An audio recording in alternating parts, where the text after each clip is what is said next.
चलें जी काम पे आते हैं। मैंने पैकेजेस अभी तक नहीं लगाए तो जल्दी से पैकेजेस लगा लेते हैं, और उसके साथ हमें सेकंड जो स्टेप करना है वो है डेटाबेस बनाना है, क्योंकि हम डेटाबेस फर्स्ट अप्रोच के थ्रू जा रहे हैं।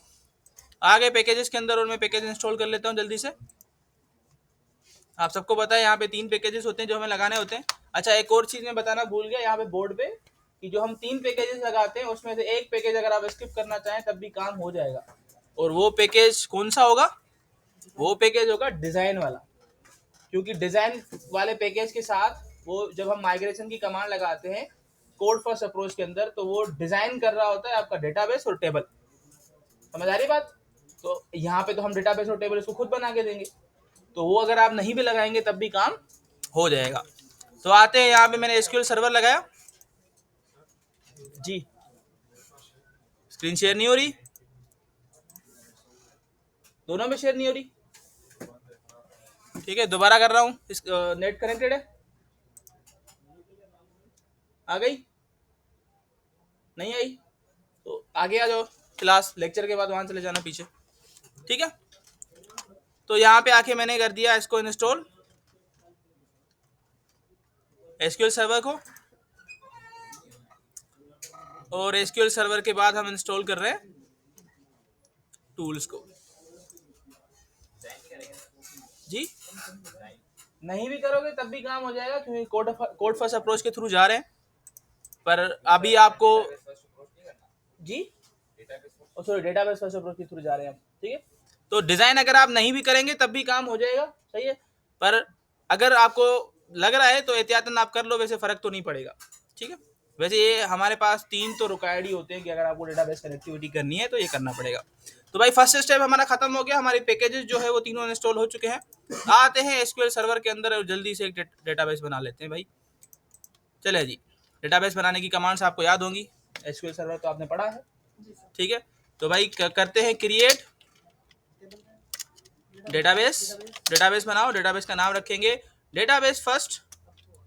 ठीक है, अप्रोच, चलो यही नाम रख लेते हैं। आपने बोल दिया को मैं यही रख लेता हूँ। मैंने एग्जीक्यूट किया, बन गया। ठीक है, यूज डेटाबेस फर्स्ट अप्रोच, ये सजेशन में नहीं आएगा क्योंकि अभी भी बना है, तो कॉपी पेस्ट कर दिया, यूज कर दिया मैंने इसे। यूज करने के बाद टेबल बना लेते हैं जल्दी से। क्रिएट टेबल, टेबल का नाम रखेंगे फॉर सपोज वही स्टूडेंट। ठीक है, स्टूडेंट एज कैपिटल कर लेते हैं। ठीक है, एंटर कर दिया, और यहाँ पे आके हमने बता दिया कि भाई हमें चाहिए आईडी,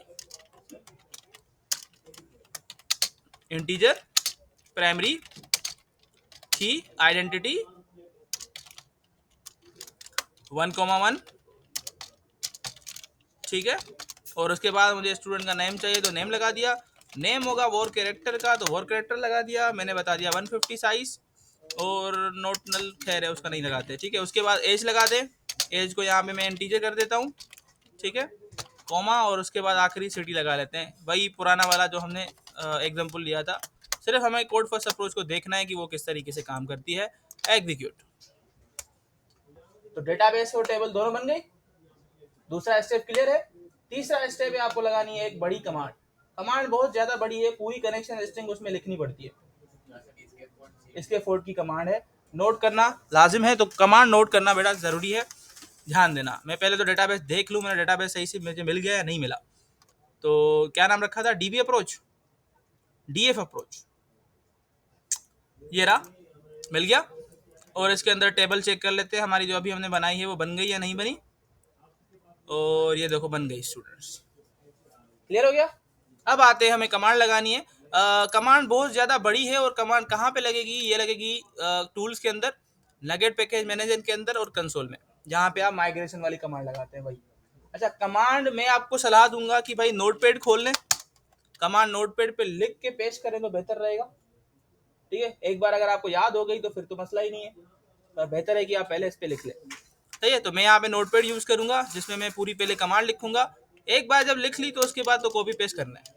सही है, आते हैं कमांड क्या है। पहला कीवर्ड है जिसका नाम है स्कैफोल्ड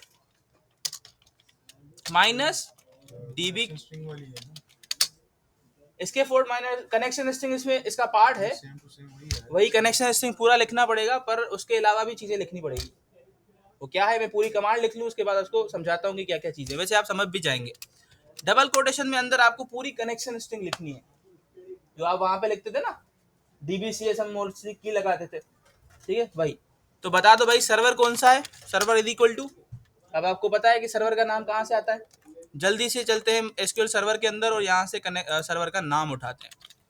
ये है लैब 25 PC, ये लगा दिया मैंने, क्लियर हो गया। डेटाबेस का नाम, अब देखो कोड फर्स्ट अप्रोच में डेटाबेस का नाम हम बताते थे कि ये बनाना, अभी तो हमने बना लिया है तो नाम वही लिखेंगे। आते हैं, मैं यहाँ पे DB अप्रोच को जो है ना कॉपी कर लेता हूँ और यहाँ पे पेस्ट कर लेता है, सही हो गया। देन आते हैं नेक्स्ट, और उसके बाद क्या लगाना पड़ता है, trade connection is equal to true और server certificate is equal to true. वैसे अगर आप इसमें स्पेसेस भी लगाएंगे तब भी काम हो जाता है, ठीक है, पर मैं ऐसे सीधा लिखता हूँ। अच्छा, इतना आपको समझ आ गया। जैसे हमारे पास एड माइग्रेशन थी, सेम तरीके से यहाँ पे स्कैफोल्ड DB कॉन्टेक्स्ट है, समझ आ रही बात, ठीक है। अब आपको यहाँ पे एक और चीज लगानी है जो लाजिम है, और वो होगा आपके पैकेज का नाम। कौन सा पैकेज, SQL सर्वर वाला, ठीक है। अब वो अगर आपको याद है तो लिख लो, अगर नहीं है याद तो आपको पता है पैकेजेस जब इंस्टॉल होते हैं तो डिपेंडेंसीज में होते हैं, पैकेजेस में होते हैं, और यहाँ पे हमारा पैकेज का नाम पड़ा हुआ है, ये रहा, ये पूरा मुझे वहां पे लिखना है, Microsoft.Entity Framework Core.SQL सर्वर, ये पूरा लिखना है वहां पे कमांड में, सही है। आते हैं, मैं यहाँ पे खुद लिख लेता हूँ, Microsoft.Entity Framework Core.SQL लगा दिया। एक कीवर्ड है, एक कनेक्शन स्ट्रिंग है, दूसरी लाइब्रेरी का नाम है, तीसरा यहाँ पे एक फ्लैग लगेगा जिसका नाम है आउटपुट dir। अब आउटपुट dir का क्या काम होता है, जैसे मैंने आपको बताया आउटपुट डायरेक्टरीज का फुल फॉर्म है, पर इसका काम क्या है, मैंने जैसे आपको बताया कि जैसे आप कमांड लगाएंगे तीन चीजें बन के आएंगी खुद ब खुद, मॉडल, DB कॉन्टेक्स्ट और कनेक्शन स्ट्रिंग। कनेक्शन स्ट्रिंग यही सेम टू सेम वहां पे पेस्ट होगी, दो चीजें हमारी मेन बन के आएंगी, एक होगा मॉडल और दूसरा होगा DB कॉन्टेक्स्ट क्लास। तो बेसिकली हम ये आउटपुट डायरेक्टरी के फ्लैग की मदद से ये बता रहे हैं कि किस फोल्डर में जाके ये दोनों फाइल बनाना। तो किस फोल्डर में बनाते हैं हम दोनों फाइल से, मॉडल्स के फोल्डर के अंदर, तो यहाँ पे आके आप मॉडल्स लगाएंगे, सही है। याद रखो मॉडल्स में एस होती है, तभी मैंने मॉडल्स लगाया है, मॉडल लगाओगे एरर आ जाएगा क्योंकि फोल्डर अवेलेबल नहीं है, क्लियर हो गया। तो भाई ये आपकी पूरी कमांड है, DB फर्स्ट अप्रोच के अंदर आपको ये ही जहन में रखनी पड़ती है कमांड। चलते हैं इसको करते हैं कॉपी, कहाँ पे चलाना है, यहाँ पे कर दूं पेस्ट, ये पेस्ट हो गया, और अभी मैं एंटर लगाने वाला हूँ। कमांड थोड़ा टाइम लेगी और उसके बाद आपको ये तीनों चीजें बन के मिल जाएंगी, ठीक है। देखते हैं कोई एरर तो नहीं आता। हाँ हाँ, जिसमें आप फंसते थे वही चीजें इसने खुद बना के दे दी।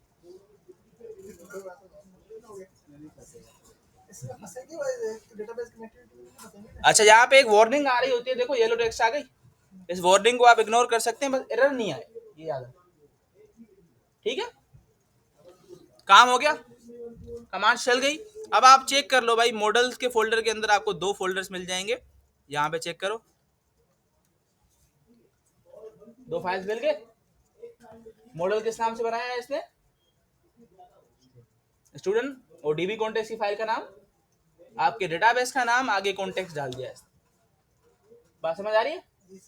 DB कॉन्टेक्स्ट में जाके आप चेक करें, वैसे हम उसी में खड़े हुए हैं, देखो वो फाइल खुद ब खुद खुल के आ चुकी है। थोड़ा जूम कर लेते हैं, देखो हम ये वाला कोड खुद से करते हैं, इसने खुद किया हुआ है। हम DB कॉन्टेक्स्ट की फाइल को इनहेरिट करते हैं, इसने खुद किया हुआ है। हम DB सेट बनाते हैं, इसने खुद बनाया हुआ है, सही है। अब चेंजिंग क्या करनी है नोट करते जाओ, यहाँ पे नजर आ रहा है यूज SQL सर्वर, ठीक है। यहाँ पे आपको ये सारी कनेक्शन स्ट्रिंग करनी है कॉपी, ठीक है, पूरी कॉपी कर दी मैंने। कॉपी करने के बाद आपको क्या करना है, ऐप सेटिंग डॉट जेसन में जाना है, जहाँ पे आप कनेक्शन स्ट्रिंग लिखते हैं वहाँ पे उसको पेस्ट करना है उसी फॉर्मेट के अंदर जिस फॉर्मेट के अंदर होती है। तो हम यहाँ पे आके लगा दिया कोमा कनेक्शन स्ट्रिंग, नाम रखो, क्या रखते हैं हम, नॉर्मली DBCS ही लगाते हैं, यहाँ पे मैंने कोलन लगा दिया, पेस्ट कर दिया, कनेक्शन स्ट्रिंग लग गई। ठीक है, अब उसके बाद इसको रजिस्टर करना है। तो रजिस्टर आप सबको पता है कहाँ पे होती है, प्रोग्राम डॉट सी एस के अंदर। और मैं यहाँ पे अब एक लाइन में लिखने वाला हूँ इस पूरी को, builder dot services dot add DB context.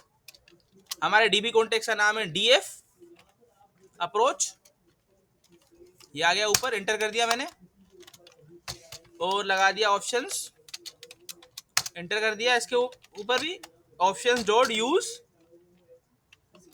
SQL server, और इसके अंदर हम लगाएंगे builder dot configuration dot get connection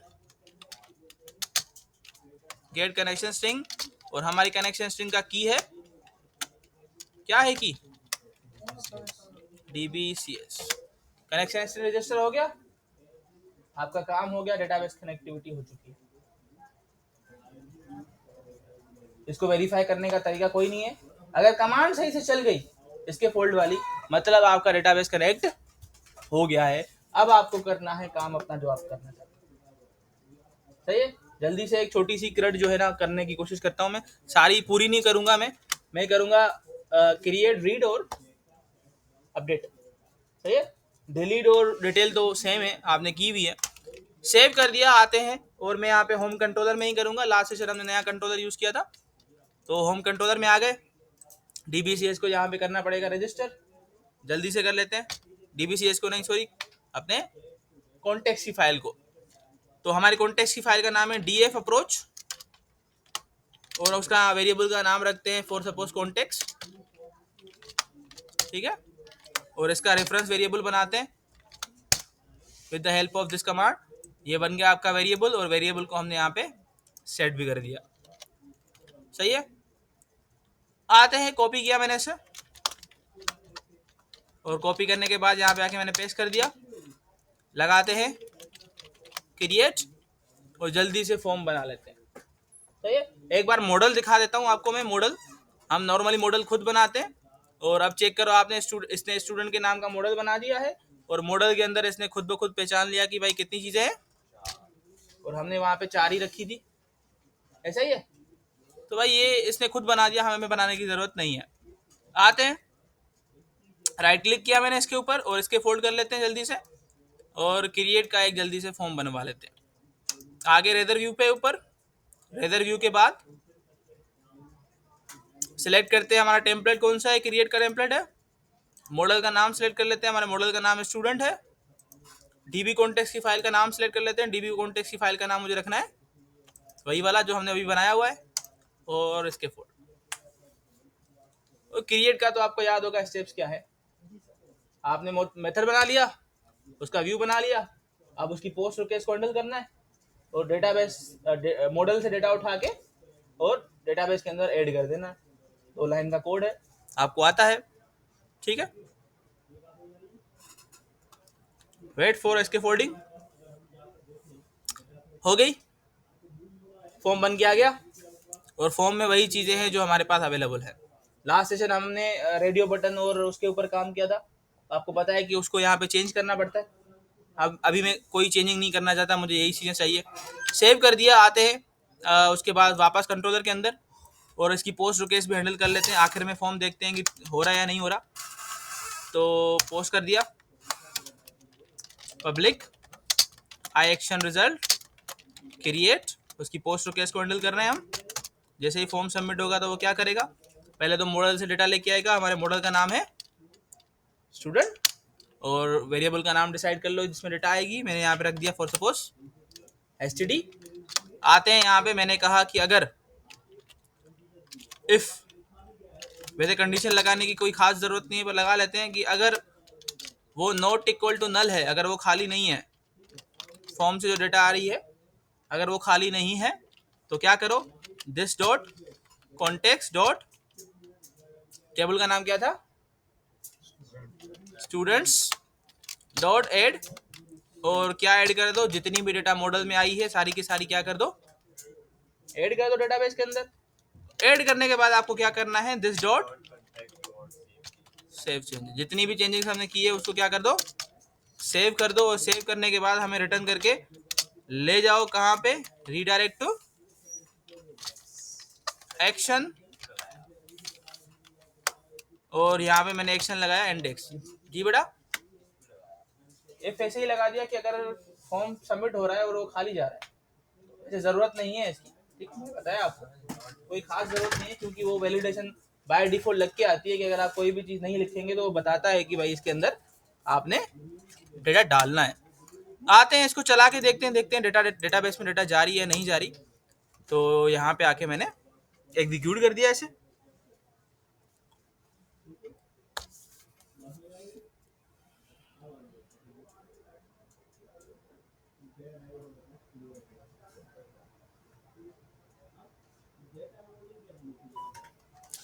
अच्छा जी, यहाँ पे आ गए और मैंने लगा दिया, क्या था?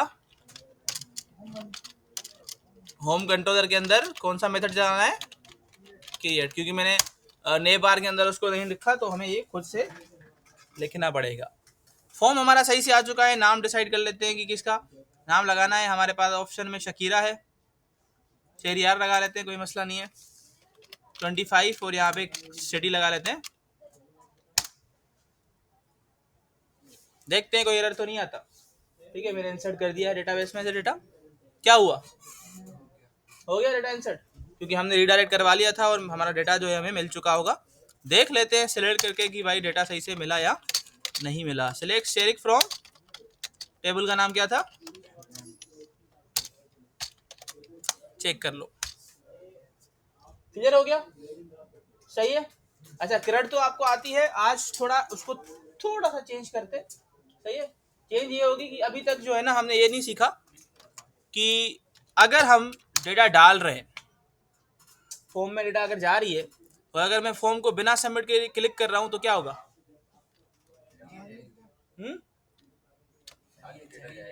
चेक करो, डेटा गया नहीं गया?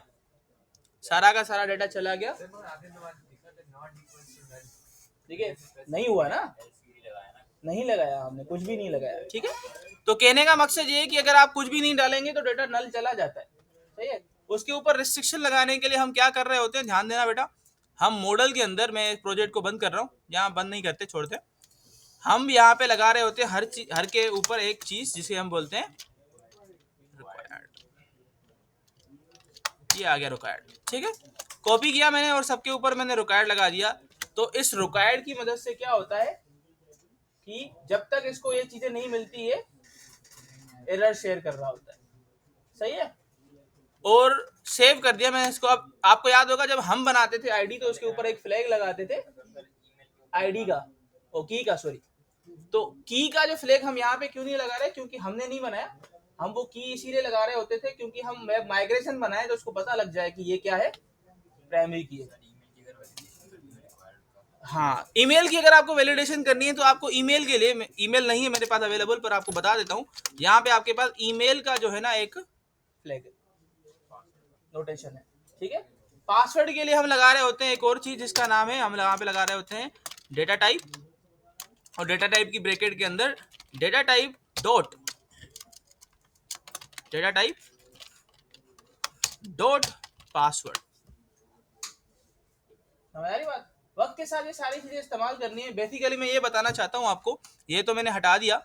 ठीक है, और इसके अंदर अगर आपको कोई ऐसी चीज लगानी है, जैसे मैं अगर कहूँ कि भाई मुझे जो है ना अपने नाम के ऊपर ये वैलिडेशन लगानी है कि नाम के अंदर जो है कोई लिमिट लगानी हो, कोई ऐसी रेगुलर एक्सप्रेशन लगानी हो, जैसे हम बताते हैं कि भाई 3 लेटर कम से कम होने चाहिए, एटलीस्ट 3 लेटर होने चाहिए, होता है ना? ठीक है, 3 से कम नहीं होने चाहिए।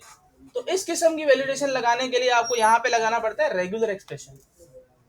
याद होगा, पढ़ा है हमने जावास्क्रिप्ट के अंदर। ठीक है, तो अगर आपको रेगुलर एक्सप्रेशन चाहिए तो आपको यहाँ पे वो रेगुलर एक्सप्रेशन लगाना पड़ता है। जैसे मैंने यहाँ पे आके लगाया, हमारे पास एक फ्लैग है जिसका नाम है रेगुलर एक्सप्रेशन। ध्यान देना, अब रेगुलर एक्सप्रेशन को आपको यहाँ पे लिखना पड़ता है कि आपका रेगुलर एक्सप्रेशन कैसा होना चाहिए, विथ डबल स्लैश, ये यहाँ पे ऐसे, सही है। आपको पता है रेगुलर एक्सप्रेशन की डबल स्लैश होती है साइन, और इसके अंदर आपको पूरा रेगुलर एक्सप्रेशन लिखना पड़ता है। जैसे अगर मैंने कहा कि भाई मेरे इस टेक्स्ट के अंदर ये है ना, ए से लेके जेड तक कोई भी नंबर हो सकता है, ए टू जेड छोटी हो या ए टू जेड बड़ी हो, ठीक है। एरर आ रहा है, एक सेकंड एक सेकंड एक सेकंड एक सेकंड एक सेकंड, इसका सिंटैक्स जो है ना मेरे ख्याल में @ होगा। नहीं लग रहा, नहीं लग रहा। इसका सिंटैक्स थोड़ा टिपिकल है, ठीक है। यहाँ तो हमें देखना पड़ेगा कि हम क्या गलती कर रहे हैं। यहाँ पे लगा देते हैं रेगेक्स इन ASP नोटेशन, ठीक है। ध्यान देना बेटा, अगर आपको रेगुलर एक्सप्रेशन लगाना है अपने यहाँ पे तो उसका एग्जांपल क्या है, नहीं आ रहा नहीं आ रहा नहीं आ रहा नहीं आ रहा, नहीं टेक्स्ट के ऊपर कर रहा हूँ ना मैं, वेट अ मिनट।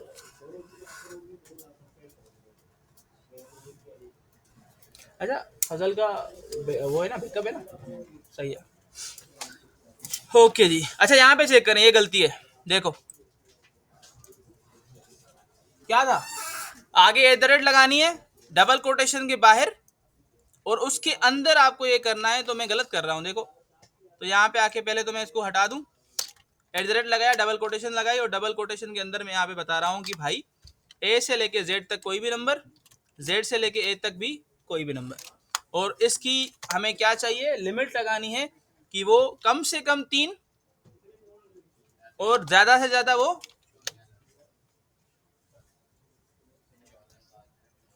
नॉर्मली जो होता है ये होता है, ठीक है। चलो आप कहते हैं तो हम 15 कर लेते हैं, सही ना, आपकी ना मेरी 15, सही है। अच्छा अब मैं ये कहता हूँ कि ये अप्लाई तो हो जाएगा, किसके ऊपर अप्लाई होगा, सिर्फ सिर्फ नेम के ऊपर। अब मुझे अगर इसको नेम के अलावा एज के ऊपर चाहिए या सिटी के ऊपर चाहिए, तो सबके ऊपर रेगुलर एक्सप्रेशन लगाना पड़ेगा। पर मैं ये कहता हूँ कि अगर ये चीज हुई ना हो तो एरर मैसेज क्या आना चाहिए, मैसेज भी खुद से लिखना है ना।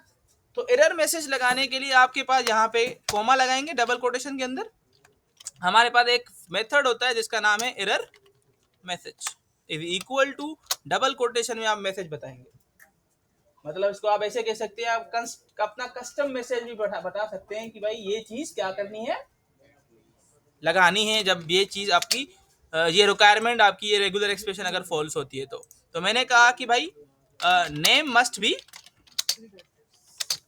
3 to 15 लेटर्स।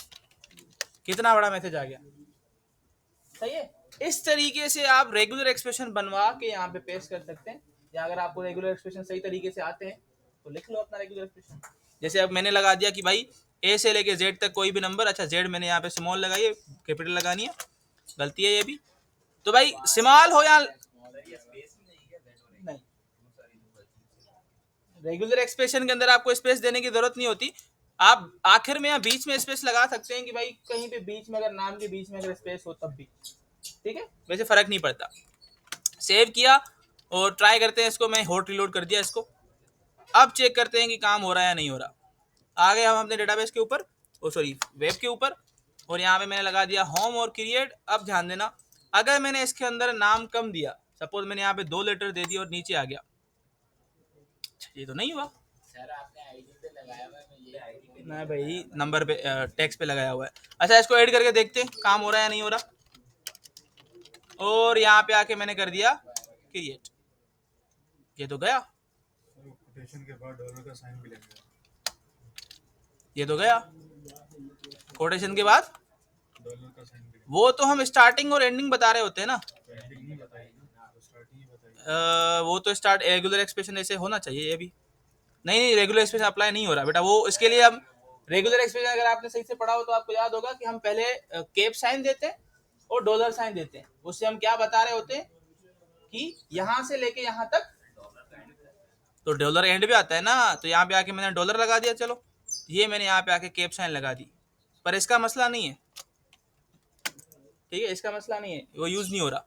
एक बार बंद करके चला के देखते, अप्लाई होना चाहिए रेगुलर एक्सप्रेशन।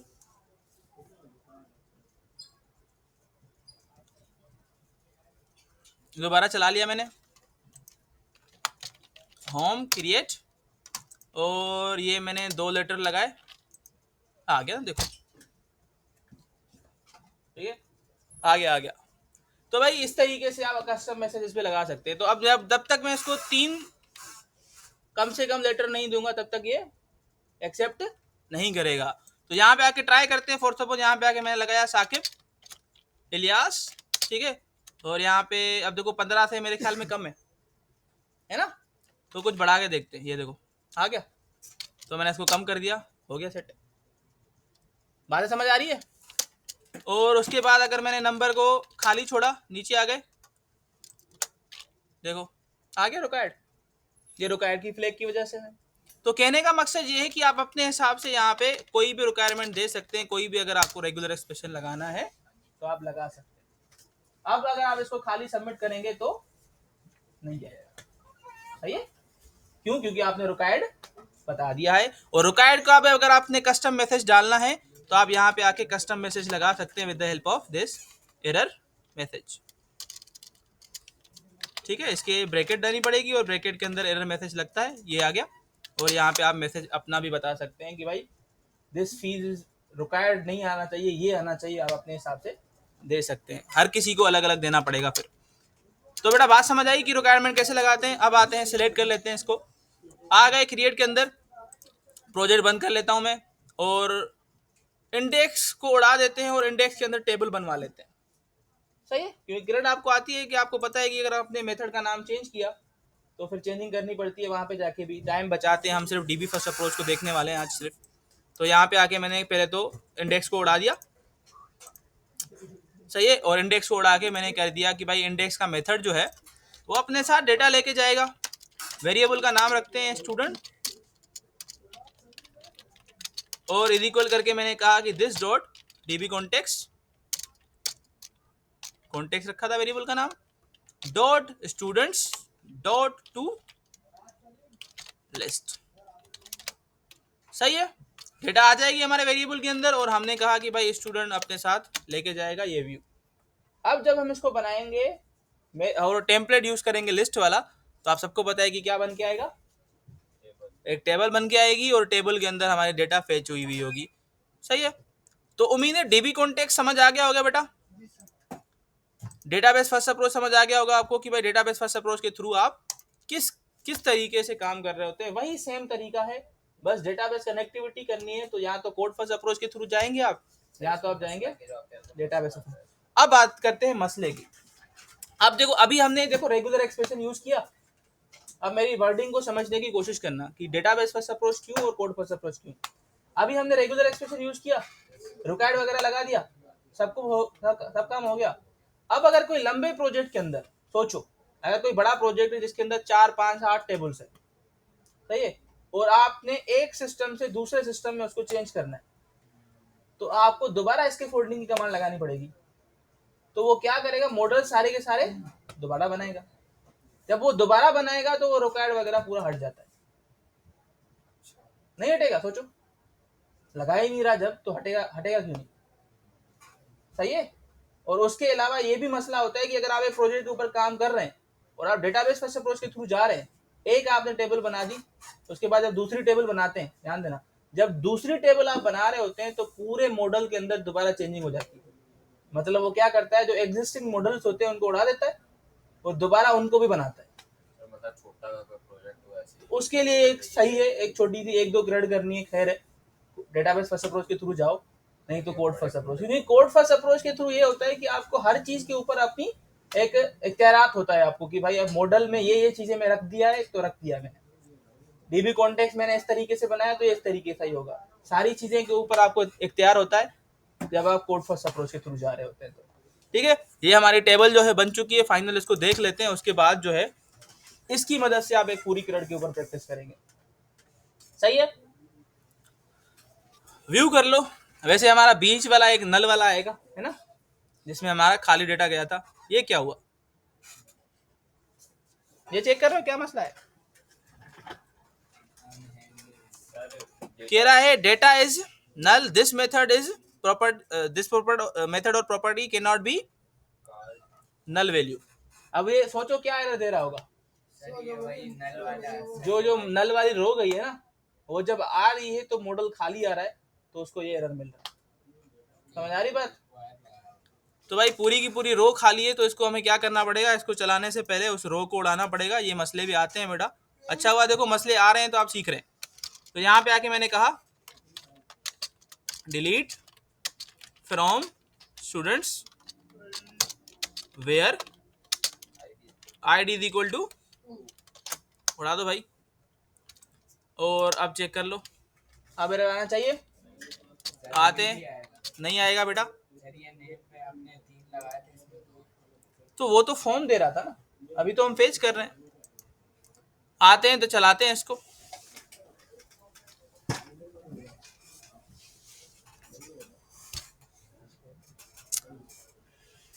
कोई एरर नहीं है, डेटा आ गई, मसला समझ आया कि वो वाला एरर था। अब बाकी डिलीट, डिटेल और एडिट आप खुद करेंगे क्योंकि आपको आता है। मुझे सिर्फ आज के दिन में आपको कोड फर्स्ट अप्रोच दिखानी थी, और आज काम सबने पूरा करके जाना है। किसी की भी क्रेडिट पूरी नहीं हो रही हर क्लास में। सर मैंने पूरी की। ठीक है, स्क्रीन रिकॉर्डिंग जो है मैं बंद कर देता हूँ, ठीक है, और उसके बाद